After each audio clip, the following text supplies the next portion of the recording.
welcome back to another video. This video is in continuation with video number 1.1, in which I talked about paragraph writing in essay. And in video 1.2, I talked about connecting words, transition words, which are really important in order to link two sentences together, so that the reader or the checker knows where are you taking us. Now, the next and very important thing is overused words, or instead of using those overused words again and again and again, you need to have a sense of nice usage of correct words which are similar to the ones you're using, but you cannot use one word again and again. For example, you cannot use important. It is important to have this, it is important to develop relationships with China, it is important for this. Again and again and again, you cannot use the word important.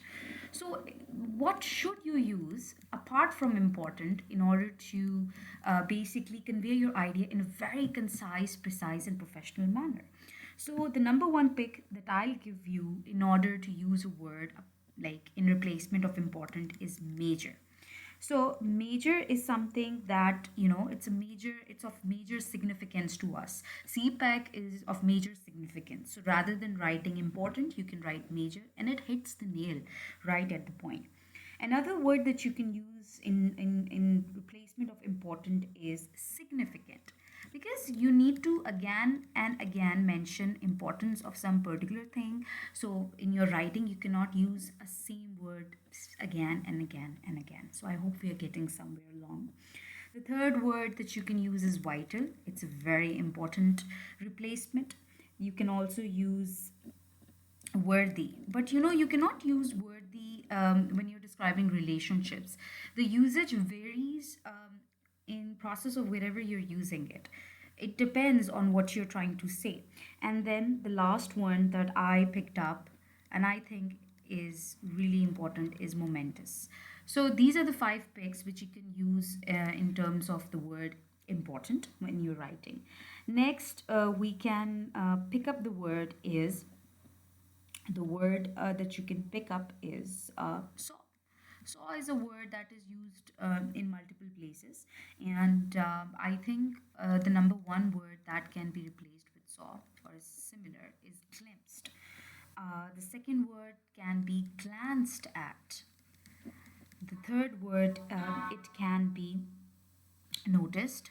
It can be noticed that, something like that. The fourth word can be examined. Examined is for basically reports. The fifth word can be observed. It is observed. And the sixth word can be spotted, if you spotted something. So it depends on the usage, but the ones that are clearly used are examined, observed, noticed. Right? So let's go on the third word, which should be replaced and used with similar words. It basically can be, I'm just picking up the word which is very much overly used.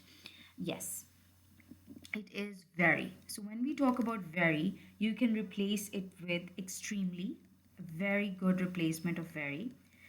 You can also replace it with highly, because you're talking about very, it's a very big amount. And then you can also use exceedingly if it like fits the point. Exceedingly. And you can also use very if you're using it in a negative term, awfully. So these are the picks for the use of very, but each word is used as per the context, right? And the fifth word that we can basically use is, and we can know that what is happening is big. It's a big project. That means that you can use that it's a huge project, it's a large scale project, or it is an enormous project. You can also use it's a massive project, and you can also use it's a gigantic project, or you can also use it's an immense, but you cannot use it's an immense project, right? But it can be used for your feeling if you're trying to describe something, a feeling in which you're expressing something, right? So these are the 4 words. Now the last pick of overused words for this video. Let me pick the overused word because I have a list of a lot of words that are overused. Um, I think the one that you can use is new. Although new is something you're talking about the fresh thing that is coming out. So definitely fresh is one replacement of the word. Contemporary is a very, very good word in replacement of new. You've got novel, which is a very good replacement. Then you've also got current, and last word is modern. So these are perfect replacements for these very common overly used words. Let me know that if this video helped you, and I will be continuing such tips so that it really helps you. The next video that I'm going to make tomorrow is going to be about the types of paragraphs. We have discussed one basic paragraph, but in your essay writing, I'm going to show you how it is written on your paper as well. They ask you to write through different types of paragraphs because they don't want you to just write your idea. They want you to experiment and play with multiple types of paragraphs. It's nothing but the way you write, right? It's a game of transition words. It's a game of what they want in each paragraph. So the thought is going to be one, but we're going to talk about it in the video. So please comment what else do you want to know, the tips and tricks, and don't forget to subscribe and don't forget to share it with your friends. Till then, take care.